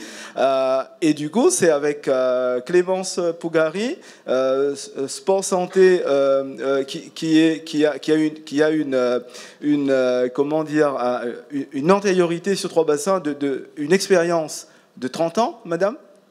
De 30 ou 40 ans, mais connaît plus, dans ces eaux-là. Donc, du coup, comment faire le maillage famille, santé, sport, nutrition, en l'intégrant dans le plan régional de santé avec l'ARS, c'est ce que nous avons défini avec l'ARS sur des thématiques que les élus veulent, mais que les familles veulent aussi sur Trois-Bassins. Et faire ce maillage-là, hier, par exemple, nous avons fait une petite marche culture, sport, santé, citoyenneté. C'est-à-dire que quand nous marchons dans le chemin, est-ce que nous devons jeter à terre notre papier alors que la poubelle les à terre là? Est-ce que le bonjour que nous dit le bon devient slogan bonjour alors que tel un autre dit ce qu'il ne faut pas. Donc du coup, on a fait ce maillage-là de manière à ce que les gens bougent. Et pour lutter contre le gaspillage alimentaire, donc vous parliez ça également, donc là nous avons créé, par rapport à la loi Egalim du coup, c'est un petit ACI, très, très, très simple, c'est-à-dire que ce que nous n'avons dans notre frigidaire, nous ça jeter, nous gagnons pas fait cuire. Ben, en même pour CCAS, nous on va transformer vos produits dans notre atelier, c'est le seul atelier de transformation en ACI qui existe sur la Réunion par un CCAS du coup. On va transformer ce que vous devez jeter là, dans notre frigidaire. Là. En même pour nous transforme et nous redonne là-haut gratuitement de manière à ce que ça peut durer encore 2 mois, 3 mois, 4 mois, 5 mois. Du coup, on aura ça en conserve de manière à lutter. Et donc ça s'inscrit dans le plan de santé. Voilà, je ne connais pas comment nous ça s'appelle le maillage, mais c'est un peu ce que nous sommes en train de faire. Après, il y a des personnes qui vont mettre ça dans notre case scientifique. Voilà comment il est. Nous les deux terrains, nous savons Wadmond, comment on cause, comment on fait, comment nous intègre les difficultés territoriales et comment, du coup, en fin de compte, le VIF nous a permis, quand on est rentré il y a 3 ans bientôt, nous permet de dire, en fin de compte, il y a ce cheminement-là. Et on arrive donc avec la case rurale qui permettra d'avoir le chapeau avec le contrat local de santé et demain, si tout va bien, le jardin des plantes endémiques de lutte contre le jardin nous permettant d'avoir des plantes endémiques comestibles, nous permettant en fin de compte, comme la ville de Nantes le fait ou d'autres villes, des stations gourmandes du coup, en disant t'es là, on a fraise, t'es là, on a peut-être 2 goyaves, t'es là, on a peut-être, comme ils attendent le bus, au lieu d'attendre le bus, t'es là, ça attend plus loin parce que là-bas nous la plante pied goyave pour autres manger du coup, goyave ou autres produits locaux que nos réunionnais y connaissent. Et du coup, c'est ça qu'on est en train de construire sur un petit territoire des Hauts, et peut-être après de le mesurer, de l'impacter, de l'étudier et de voir comment ça peut se transformer. C'est vraiment à très petite échelle, mais on espère le réussir avec l'équipe qui est là. On est à peu près, bon là il y a 4 représentants, mais on est à peu près une dizaine sur ce travail. Voilà une commune qui a l'air très en forme. Oui. On connaît l'effet Kiss Cool. Je voulais vous demander si c'est l'effet vivant en forme. Nous, on se dit que bien grandir pour mieux vieillir. Et bien grandir pour mieux vieillir. Et du coup, avec la forme que nous voulons apporter, c'est nous avons inventé, on en a parlé il y a pas longtemps, on a inventé l'apéro, que c'est entre 11h et 14h. L'apéro, c'est l'accompagnement à une prise de repas optimisée. C'est-à-dire que dans cet apéro-là, dans cet apéro-là, du coup, on a le sport, on a la marche, on a la nutrition. En fin de compte, c'est le café gourmand de votre restaurant là. Quand vous partez, l'apéro, c'est ça. C'est le café ou le repas. Et après, tous les petits gâteaux qu'on a autour là. Donc ça, c'est l'apéro. Et du coup, on en a le sport, on en a la marche, on en a la lutte contre le gaspillage alimentaire, on en a la lutte contre l'obésité, mais éviter également d'avoir une étiquette, de dire avec bienveillance. Et ça, c'est l'équipe du CCAS qui essaie de porter tout ça, du coup, de porter cette petite expérience. Voilà. Écoutez, comme impact, tout à l'heure, vous-même, vous disiez à Brapanon qu'on vous demande des chiffres, qu'on vous demande des comptes rendus. Voilà où on va, pourquoi on parle d'impact et de mesure d'impact. On voit bien que ça permet de préparer, d'être plus efficace. Et puis, si je peux me permettre un petit clin d'œil au Césaire, puisque Mme Chonnam, qui est la maman de Christelle, nous a amené à la commission qualité de vie, de la vie, prévention santé de la Réunion, de nouveaux regards et plus-value d'une approche mieux territorialisée. Vous voyez bien que la chaîne de partenaires, elle existe. Encore faut-il en faire un bon maillage. Et encore une question pour Moi, nos intervenants juste une remarque. Une remarque. Oui, alors en fait, j'ai travaillé pour l'IRD, mais pour précision, je ne suis pas du tout chercheuse.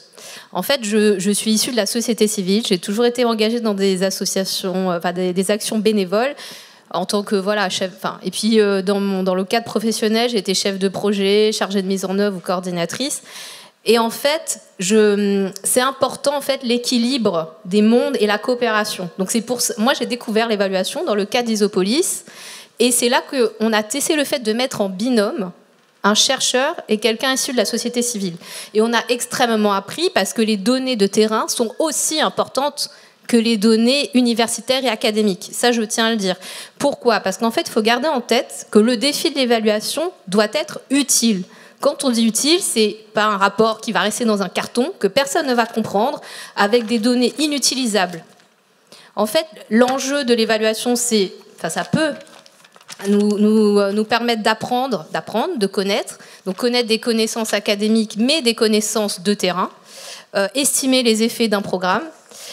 Autre chose, c'est de rendre compte, Guy l'a dit, a-t-on bien fait ? Qu'est-ce qu'on a bien fait et qu'est-ce qu'on n'a pas bien fait ? C'est aussi d'apprendre ce qu'on peut améliorer. Et ça, c'est important de mettre en avant ce qu'on a pu améliorer, ce qu'on va améliorer grâce à cette expérimentation. Autre enjeu de l'évaluation, c'est de pouvoir prendre des décisions. Donc, est-ce qu'on va pouvoir réduire les coûts ? Est-ce qu'on aura besoin de moyens supplémentaires pour améliorer cette intervention et revoir la stratégie ? Et tout à l'heure, en fait, vous parliez, monsieur, de mailler la culture, le sport, etc. En fait, au niveau de l'évaluation, c'est vrai que là, on pourrait rajouter un critère d'évaluation lié à tout ce qui est équité. Donc, est-ce que les bénéficiaires ont accès de façon équitable à ces actions, et est-ce que ça prend aussi en compte les enjeux de développement durable ? Là, on est dans les critères durables avec les 17 objectifs de développement durable promus par l'ONU, ville responsable, etc. Donc, et c'est vrai que ça peut être pris en compte tout au long de l'évaluation et intégré dans le prototypage et la réalisation des actions. Voilà. Merci Christelle. Allez-y. Oui, bonjour, Jean-Marc Echenne, merci. Gériatre au CHU. Pour avoir participé à quelques programmes de recherche, d'expérimentation, d'essais, de sensibilisation, il me reste quand même une question à laquelle j'ai toujours pas trouvé la réponse, et j'aimerais que de chacun de vos points de vue, qui sont tous importants, comment stimuler la motivation du public cible ? Vous avez évoqué la chose, Mme Germain, avec la sensibilisation, effectivement, mais on peut prendre par la main aussi avec tous les programmes qu'on pourra mettre en place. Mais c'est sûr que nous tous, qui sommes le public cible qu'on veut atteindre, comment se motiver à aller participer à ces programmes pour rester en forme ? C'est une question hyper intéressante, effectivement. Et c'est là que, du coup, je vais parler de Montsartou. Donc Montsartou, de cette petite ville qui a réussi le défi à proposer du coup une cantine 100% bio, sans surcoût. Parce que notamment il y a une véritable volonté politique de faire les choses en impliquant tous les acteurs. Et du coup en les responsabilisant. En fait, c'est juste pour dire, donc Montsartou, du coup, ils ont réussi à nourrir les enfants avec des repas 100% bio, notamment en luttant contre le gaspillage alimentaire, mais ils ont fait un super défi aussi, qui est de préempter des terrains agricoles pour mettre en place des régies agricoles communales.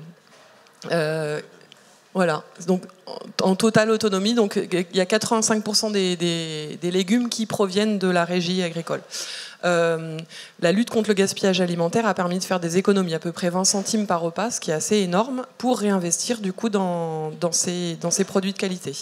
Et en fait, du coup, ce qui est très innovant dans Montsartou, c'est que toutes les équipes qui gravitent autour de ce projet, en fait, c'est des gens qui sont fiers de faire des choses choses, l'agriculteur qui cultive, il raconte qu'il est content de cultiver ces légumes qui ne vont pas être jetés parce qu'il y a beaucoup de problèmes et voilà, qui vont du coup servir aux enfants. Les chefs cuisiniers qui sont souvent en souffrance dans les grandes cuisines centrales, les chefs cuisiniers, ils sont contents de faire des choses qui ne vont pas terminer à la poubelle. Voilà, les cantiniers qui servent les enfants, ils sont contents de servir des produits de bonne qualité qui auront plus de goût. Les enfants, ils sont contents de manger, ils vont pas se plaindre. Enfin, il y a tout un espèce de cercle vertueux à mettre en place, voilà, qui coûte vraiment pas très cher, mais il y a vraiment cette motivation, cette volonté de faire bien les choses. Et c'est pour ça que j'insiste sur la volonté communale, parce que du coup, par exemple, à Mouansartou, de préempter ces terrains, de faire le choix d'embaucher un agriculteur, d'associer vraiment tous les acteurs du champ à l'assiette, de changer par exemple les appels d'offres pour répondre à l'achat des produits en rajoutant des critères de santé, des critères sur les répercussions environnementales et ne pas simplement parler du prix d'achat des denrées. En fait, tous les gens ils sont heureux en fait de faire de bien faire, de bien nourrir, Et vous disiez que c'était devenu une référence mondiale. Voilà, et oui, qui est devenue une référence mondiale. Et du coup, il y a une maison à l'éducation à l'alimentation à l'alimentation durable, où du coup, donc c'est cette méade qui anime le PAT de Prapanon, et qui, du coup, a mis en place des ateliers de transformation de légumes. Et surtout, en fait, ce qu'ils observent, c'est que donc, à travers aussi le changement de comportement alimentaire des enfants, ça a touché aussi les familles, comme ce qui a été constaté à Saint-Pierre. Mais aussi, ils font des défis alimentation positive, où du coup, ils créent du lien social et culturel avec les gens. Ils font des visites de fermes pédagogiques, de fermes à la régie. Ils font des ateliers cuisine, où ils apprennent aux familles comment manger plus d'aliments bruts en vrac, de saison et bio, avec le même budget, avec le même coût. Et donc c'est créer du lien, voilà. Et cette méade était vraiment un super outil pour proposer des ateliers. La ville a aussi favorisé, elle a changé son plan local d'urbanisation pour développer les agriculteurs. C'est vraiment, il y a eu plus de marchés bio, de producteurs bio qui ont été mis en place par la ville. Et donc vraiment, c'est toute cette sensibilisation des enfants, mais aussi des familles les plus démunies.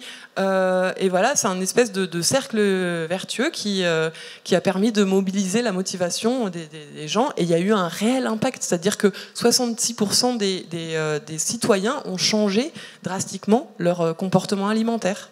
Et ça serait intéressant. Et donc, ce qu'ils veulent développer maintenant, c'est l'évaluation des impacts sur leur santé à Mouansartou. Donc on verra probablement les effets dans 10-20 ans en termes de cancer et compagnie. Mais en tout cas... voilà, ils évaluent, il y a un DU ils font beaucoup de recherches, ils essaiment aussi ils donnent des conseils pour essaimer leur pratique à d'autres communes, mais en tout cas, du coup, il y a vraiment cette belle dynamique qui crée des changements alimentaires de manière pérenne, quoi. Madame Moirot, vous souhaitiez intervenir? Oui, je voudrais intervenir à ce niveau pour présenter 2 actions qu'a menées la ville de Saint-Pierre il y a des années. On s'était rendu compte qu'on voulait que les enfants bougent dans le scolaire, mais souvent les enfants habitaient en immeuble. Ils n'avaient pas de vélo.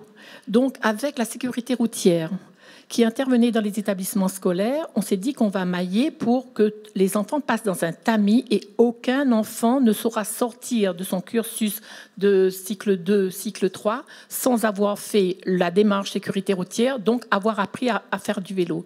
Mais on s'est rendu compte que l'éducation nationale ne possédait pas les vélos, donc il fallait investir. La ville a donc investi avec une unité de la police municipale qui est consacrée à la sécurité routière. Donc, ils ont leur fourgon, ils ont le matériel adéquat pour venir dans les établissements, venir en résidence, comme on dit, passer tous les établissements élémentaires et apprendre à avoir le certificat de sécurité routière, donc apprendre à faire du vélo. Et c'est comme ça que nous avons pu détecter, et on a des résultats aujourd'hui, de dire que tous les enfants, entre le CE2 et le CM2, saura sortir et bouger sur un vélo et avoir la cohérence de la ville de Saint-Pierre à travers la Civis, son EPCI, d'avoir instauré les vélos roses que tout le monde connaît et d'avoir cette multiplicité de vélos pour le déplacement, bien que nous n'avons pas encore les périmètres sécurisés nécessaires, c'est-à-dire les couloirs vélos. Mais nous travaillons avec la région en ce sens. Ça, c'est une première démarche. Donc, il fallait cette cohérence. Et on a fait la même démarche qui ne coûtait pas en disant avec l'Éducation nationale, nous faisons un partenariat avec vous, nous avons des bassins, nous avons un lagon, les enfants doivent apprendre à nager. Tous les CP vont aller à la natation. Et on contrôle au CM2, à la sortie du cycle, tous les enfants, à quel niveau ils sont dans la natation. Donc, 2 moyens pour être mieux dans son corps. Donc, c'est un partenariat qui se fait et effectivement, il faut signer des partenariats. Après, quand vous parlez de la ville de Montsartou, il faut comparer les choses qui sont comparables.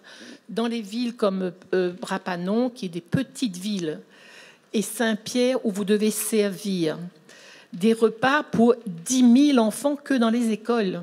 Je ne parle pas des crèches, ni des collèges, ni des lycées. Dans nos établissements du premier degré, c'est 10 000 repas jour. Donc, il nous faut, si on veut faire du bio, avoir des quantités qui sont incroyables. Nous n'en avons pas à La Réunion, globalement. Nous essayons, et nous l'avons fait, puisque j'ai la chance d'être élue dans la ville de Saint-Pierre depuis 2001, donc avoir de l'expérience. Et nous avons, à force d'expérience et de temps, pu faire une évaluation et continuer. Parce que moi, je disais tout à l'heure en échange très privé que Paris ne s'est pas fait en un jour. On se rend compte de ça. Il faut de la persévérance.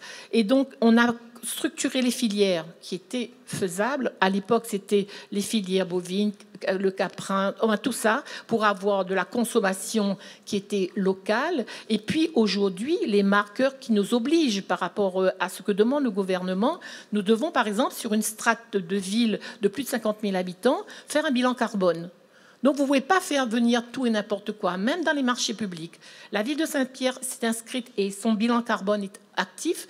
Le PCI Civis, dont j'ai la charge au niveau de l'énergie, nous demandons le bilan carbone qui, justement, lie le passage, entre guillemets, la venue de ces denrées ou des choses qu'on fait venir à La Réunion. Et aujourd'hui, nous accompagnons la ville de Saint-Louis pour entrer dans cette démarche de bilan carbone. Et dans les CAO que nous mettons en place, nous ne faisons plus comme critère que le prix. Ce n'est pas le critère numéro 1. Il y a longtemps que c'est dépassé. Nous sommes dans un critère plus environnemental. Parce que quelquefois, on dit dans l'expression créole, bon marché coûte cher. Il ne veut plus de ça. Parce que le bon marché, entre guillemets, sur la santé, n'a pas de prix. Nous avons la chance ici à Saint-Pierre d'avoir notre premier magistrat qui est docteur. Il est conscient de ça. Il est conscient qu'on ne peut pas acheter la santé. Nous avons ouvert avec M. Michel Fontaine les premières unités pour créer la filière de médecins réunionnais. Ça a été de longue haleine. Nous nous battons pour les déchets. Chaque déchet a une bonne poubelle. Nous marchons donc avec cette éducation-là globale. Tout se perd, tout se crée. Il faut se tenir la main et surtout dire que nous avons plein de labels. Brapanon ou Saint-Benoît doit connaître, Trois-Bassins, c'est le label Petite Vie de demain. Vous y êtes. Sur le territoire de la Civis, on en a 4. Donc, dans Petite Ville de demain, ça n'englobe pas juste une restructuration du centre-bourg. Il faut accompagner dans l'essence même de la vie. L'essence même, c'est lier tout le monde avec tout le monde dans un mieux-être. Sinon, ça va coûter cher à l'État, donc à nous-mêmes. Le trou de la Sécu, si on est mal nourri, c'est nous-mêmes. Voilà, donc les partenaires publics, scientifiques, privés, chercheurs et tout, oui, nous sommes en lien. Et c'est pour ça, dans la présentation, comme M. Patrice Waro, qui est mon référent administratif au niveau de Saint-Pierre et qui fait un travail colossal, je tiens à féliciter M. Waro, je disais de me présenter avec toutes les étiquettes que j'avais. Ça me coûte physiquement, mais m'y appelle Waro. Moi, les content de mon nid, moi, les content de mon riz, grougaille, moi, l'envie que ça soit connu. Un petit peu. Voilà, Miyam, quand les oreilles vient ici, quand tu parles de t'iditer, La Réunion, là, il faut renier parce que La Réunion, nous mange bien. Et moi, qui suis une grande voyageuse, je sais qu'à La Réunion, nous mange bien. quelle quantité? Et je terminerai en disant que j'étais en charge des affaires scolaires. Une des premières actions que j'ai mis en place, c'est d'enlever la louche que la cantinière utilisait pour servir le riz. Nous avons mis des cuillères et on disait à la cantinière, oui, mettez 3 cuillères de riz, 2 cuillères de curry, 1 cuillère de grain. Déjà, avec l'outil enlevé, ça a eu des effets. Je vous remercie. Merci pour votre intervention.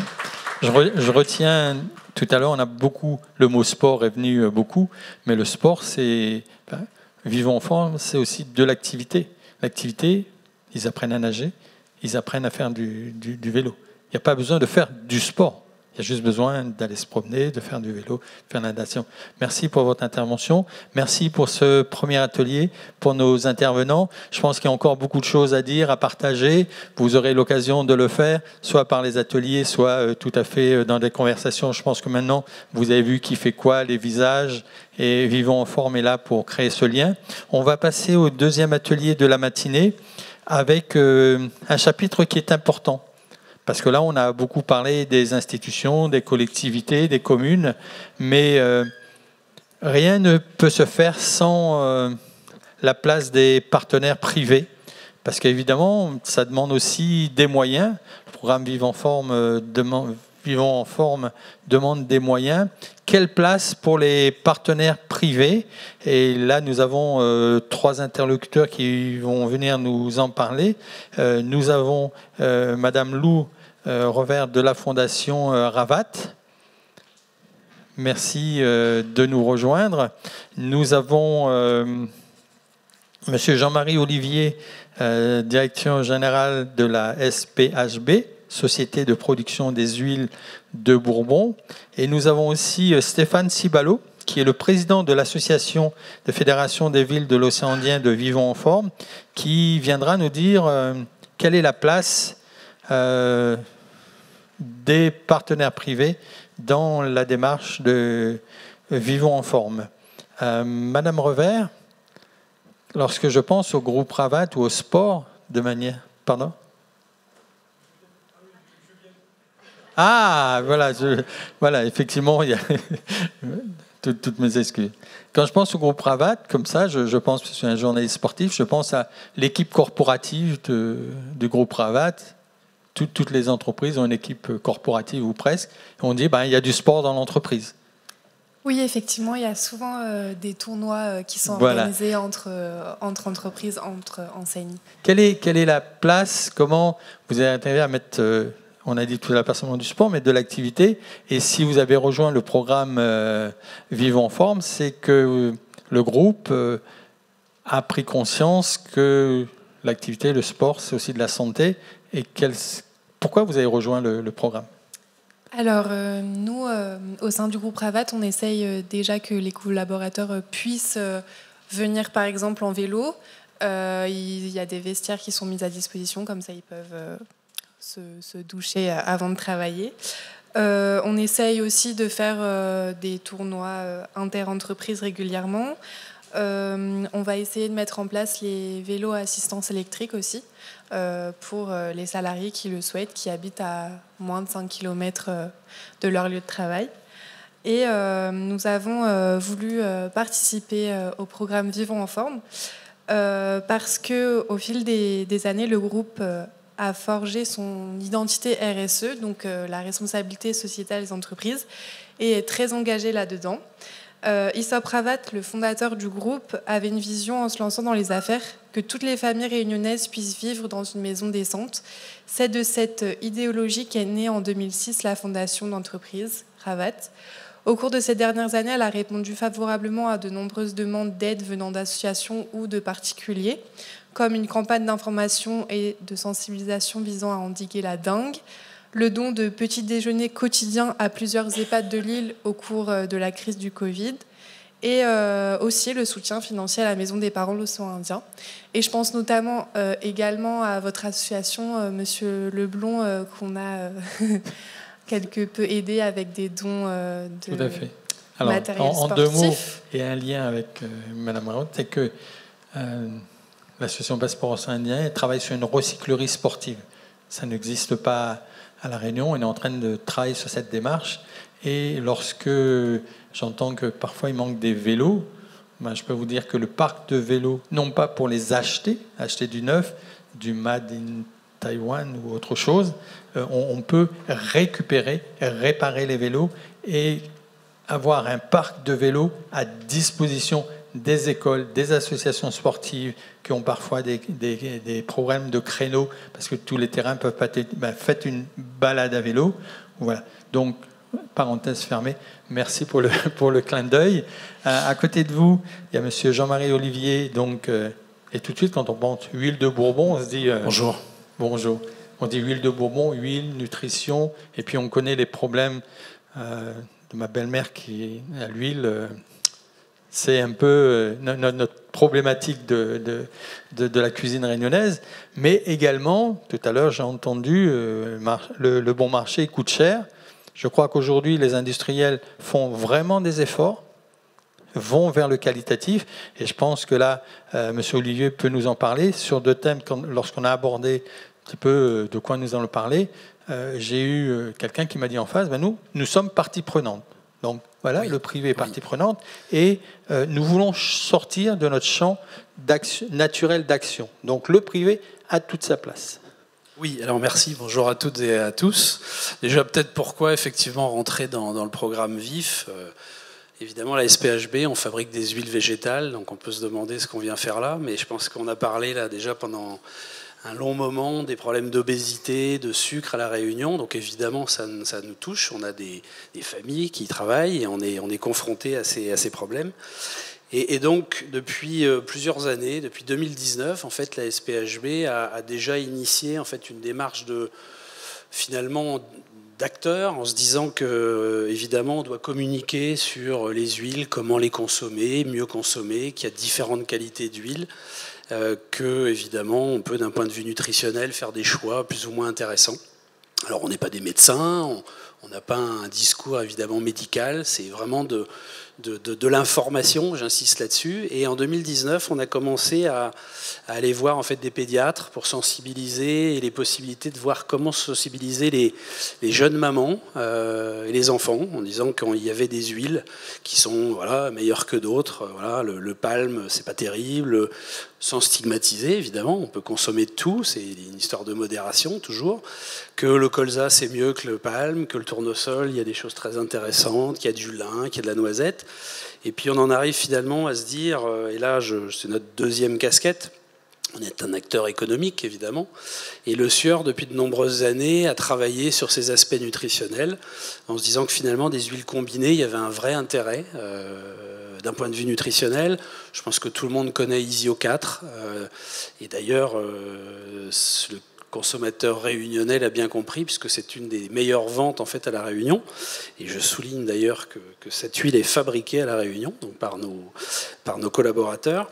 Et donc en fait cette huile, elle apporte des oméga 3, 6, d'un point de vue nutritionnel. On va apporter de la vitamine D, de la vitamine E. On voit qu'on peut effectivement commencer à passer à un message. Et je rebondis sur ce que disait Madame Moirot tout à l'heure. C'est vrai que la santé, ça ne s'achète pas, mais nos choix dans les magasins, dans le linéaire, en fait, sont évidemment prégnants par rapport à la santé.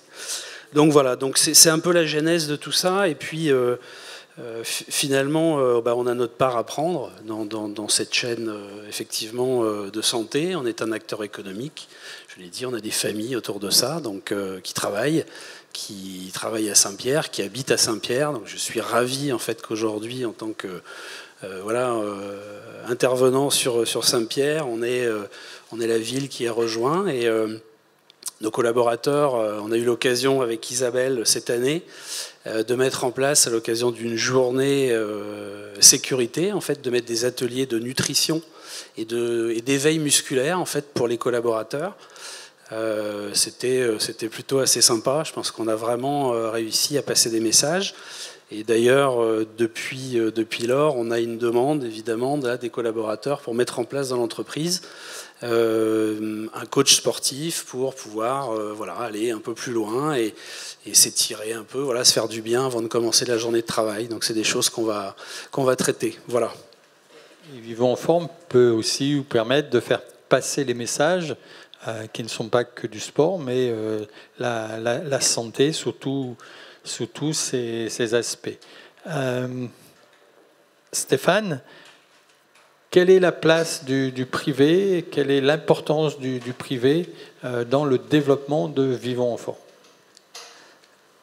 Alors, pour la place du partenaire privé, il fait partie de cette niche écologique. C'est important pour nous de l'engager. À l'intérieur de nos entreprises, on a forcément des salariés. Donc, les salariés sont consommateurs, ils sont aussi parents, ils ont leurs enfants. Donc, c'est important. On ne pouvait pas, dans la genèse du programme, oublier le partenaire privé. Et donc, au titre du mécénat, donc ça nous a permis de nous soutenir, de nous développer à La Réunion. Aux côtés aussi, bien entendu, des cotisations des villes, du soutien des différentes autorités administratives. Et donc, l'idée, c'était vraiment de les accompagner, enfin, qu'ils nous accompagnent, sans pour autant intervenir à aucun moment. Monsieur Olivier peut intervenir sur les sujets sur lesquels on va travailler. Voilà. Donc ça, c'est vraiment important à souligner. Le partenaire privé, il est là aussi en tant que contributeur du bien-être de ses salariés. C'est, comme il a dit, on a mis en place, par exemple, une action de sensibilisation dans son entreprise, et derrière, c'est venu de la part de ses salariés, on aimerait aller plus loin. Comme on l'a fait aussi au niveau du groupe Tétranergie qui n'a pas pu être là aujourd'hui, qui s'est dit qu'est-ce que j'allais pouvoir proposer en plus à mes étudiants. Eh ben, on a mis en place une action autour de faire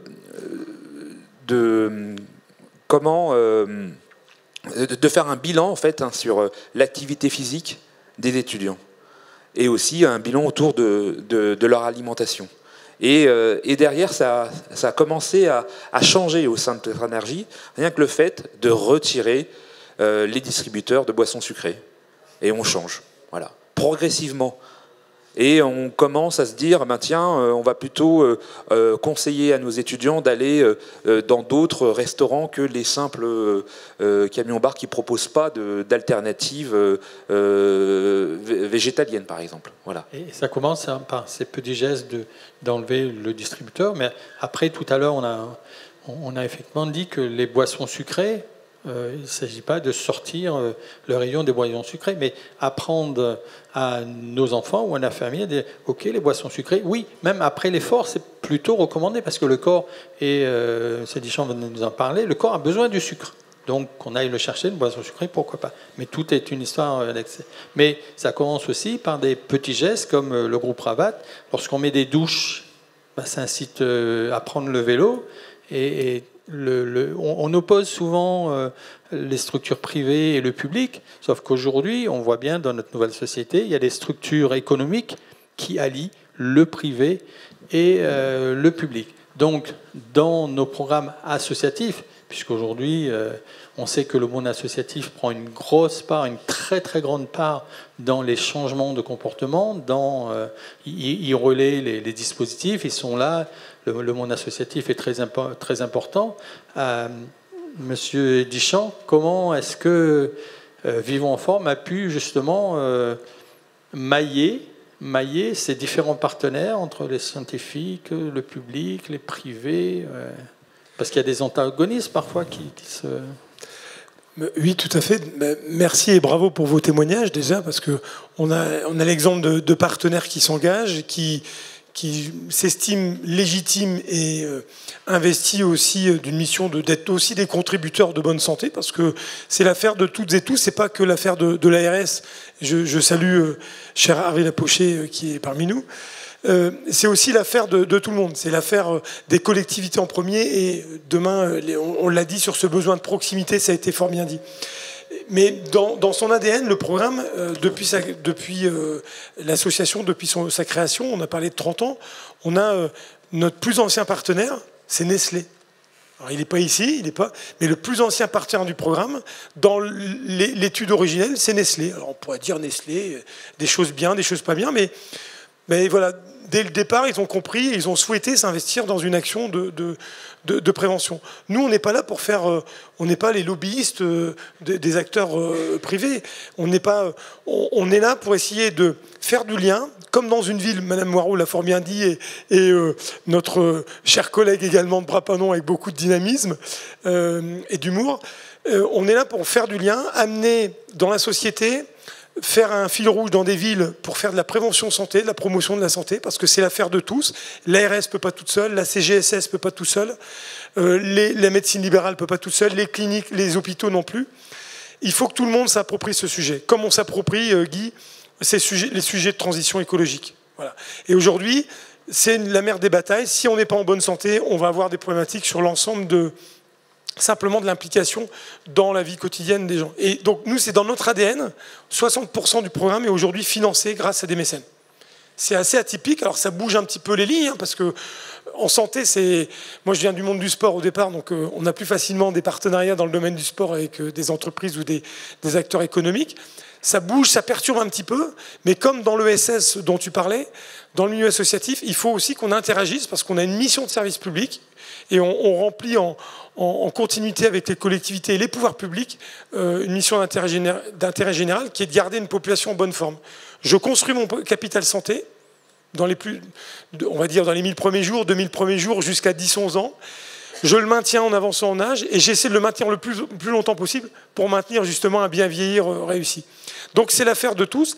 Nous, et c'est pour ça que je vous fais une annonce ce matin, on va lancer le 3 octobre prochain, donc au ministère de la Santé et de la Prévention, en présence et en mobilisation de 3 autres ministères, un fonds de dotation, un écosystème pour faire travailler davantage les acteurs privés avec les pouvoirs publics, avec l'État, avec les collectivités qui sont le lieu des transformations essentielles dans la proximité. Donc on va lancer un fonds de dotation prochainement, le 3 octobre. Donc nous, on est convaincus que c'est le sens de l'histoire. Donc si vous avez dans vos connaissances des entreprises, je le dis, qui sont intéressés, que vous connaissez, qui seraient peut-être sensibles à nos sujets, on est preneurs. On rencontre prochainement l'ADIR, on rencontre d'autres acteurs. Et c'est vraiment de retenir qu'avec le programme, nous, on souhaite faire ensemble, pas opposer les gens, parce que notre bien le plus précieux, c'est notre outil à toutes et à tous, c'est notre corps et notre capital santé. Comme l'a bien dit Madame Moirot, ça ne s'achète pas, ça s'optimise, et puis on essaie de le maintenir le plus longtemps possible. Si on revient au sujet du jour qui est l'impact et l'évaluation, je pense que dans le groupe Ravat, les impacts peuvent parfois aussi être indirects, c'est-à-dire que quand on s'occupe de ces salariés, de ces employés, l'employabilité, l'image de l'employeur, et aujourd'hui on voit beaucoup de gens qui sont en recherche non seulement de sens, mais aussi de bien-être au travail. Je ne dis pas de confort, le travail reste le travail, mais une douche ou un souci de l'entreprise de prendre en compte la santé et de mettre des outils en place, c'est une attractivité qui ne doit pas être négligeable, Lou. Oui, tout à fait. Et puis, il y a des études qui ont été faites aussi que favoriser le sport permet justement de réduire tous les arrêts maladie, d'augmenter la productivité, etc. Donc oui. Voilà, donc la démarche est en route. Monsieur Olivier, lorsqu'on parle d'évaluation, de prévention, les produits, lorsqu'on les met sur le marché, font l'objet d'études, d'évaluation pour savoir quels vont être leurs effets, quels vont être. C'est sans doute le cas avec l'huile que vous citiez tout à l'heure, Isio4. Il y a de la part des structures privées du travail, des investissements sur justement l'évaluation de ce qu'ils présentent aux produits, parce que là, les échecs ou les réussites. Oui, en fait, ce travail, il est évidemment initié par le groupe. On fait partie d'un groupe qui s'appelle le groupe Avril, qui à la base en fait a été créé par des agriculteurs, donc on le sait pas, et qui sont toujours aujourd'hui aux manettes. Donc c'est quand même extrêmement important. Les huiles de colza, par exemple, qu'on utilise à la Réunion, en fait, et qu'on raffine, sont des huiles qui sont issues de graines qui sont 100% origine France. Donc voilà, on est dans des démarches, en fait, vous voyez, on parle tout à l'heure de RSE, etc., d'environnement. Donc on est dans cette démarche. On a des huiles aujourd'hui où on peut garantir le zéro pesticide. Je demandais tout à l'heure, effectivement, ces sujets, évidemment. Donc L'huile, on en a besoin, c'est nécessaire, il faut en consommer. La question, c'est comment, laquelle, en quelle quantité. Donc voilà, on n'oppose pas les choses. L'idée, c'est vraiment de proposer, d'avoir un panel large. Isio 4, on est allé un peu plus loin. On sait que l'huile d'olive, en fait, est une huile qui est très appréciée, qui est d'ailleurs en train de progresser fortement à La Réunion. C'est aujourd'hui à peu près 10% du marché, donc c'est quand même conséquent. Et en quelques années, ça a beaucoup progressé. Donc on fait de l'Isio 4 dans lequel on rajoute de l'huile d'olive. Vous voyez, on vient rajouter une 5e huile. Donc voilà, tout ça dans cette démarche. Et on voit que l'idée derrière, c'est de continuer d'informer, d'expliquer que c'est plutôt bien de consommer des huiles qui sont pas saturées, même si évidemment, voilà, on disait on peut consommer du sucre. Voilà, c'est encore une fois, c'est une question de dosage. Voilà. Parfois, le mieux coûte effectivement un petit peu plus cher. Mais qui dit mieux dit aussi moins. Effectivement, on a parlé de la problématique des huiles. C'est toute une question d'éducation. Et là, Vivons en forme et tous les programmes qui se mettent en place dans les communes pour leur dire oui, moins d'huile, ça ne veut pas dire manger moins bien, quoi. Ça veut dire juste mieux manger. En tout cas, merci pour vos interventions. Peut-être un petit mot sur les ateliers de cet après-midi pour rassembler. Donc l'idée cet après-midi, en fait, c'est de vraiment se réunir autour des outils. Parce qu'on a plusieurs outils dans le programme, on pourra en discuter plus longuement. Et également, comment on communique. Parce que c'est bien de réaliser des actions, mais surtout, il faut le faire savoir. Voilà, c'est vraiment important ça. Je sais que dans les villes, il y a énormément d'actions qui sont réalisées. Le seul souci, c'est qu'on n'en parle pas. Et si on n'en parle pas, donc les gens ont l'impression qu'il ne se passe rien, alors qu'il y a beaucoup de travail qui est effectué. Donc il faut des chiffres, et derrière, bien il est communiqué. Alors là, il y a 30 ans d'expérience professionnelle, mais dans cette matinée-là, j'ai retenu déjà 10 sujets. Donc, il y a de quoi faire. Et notamment, par exemple, Trois-Bassins, l'histoire de l'apéro. Est-ce que vous en avez parlé? Est-ce que vous en avez fait parler? Voilà. Là, il faut communiquer là-dessus. À Saint-Pierre, voilà l'expérience qui a été menée, ou bien celle que vous aviez parlé des vélos, de la natation. Effectivement, c'est un volet très, très, très important. Et là, je sais de quoi je parle. Je rejoins parfaitement. Et puis, Guy, toi qui investis fortement dans les sujets de jeunesse, tu connais aussi la place de la communication. On a des savoirs, des savoir-faire, des savoir-être dans toutes vos entités, mais souvent on oublie le faire savoir. Et je pense qu'il faut qu'on arrive... Aujourd'hui, on est dans une société, on peut critiquer, on peut dire...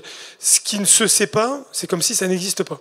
Alors, c'est pas facile, parce que la prévention, sont des sujets... C'est parfois un peu moins bankable qu'un événement sportif. On a la Coupe du Monde de rugby en ce moment. Voilà. Mais il faut faire savoir absolument les choses. Et c'est important pour vos élus, pour pouvoir porter des politiques et pour pouvoir les asseoir, parce que si on ne sait pas, c'est bien, mais personne n'est au courant, ou en tout cas, donc on doit mesurer les choses, ça a été très bien montré dans l'atelier juste avant, et on doit faire savoir.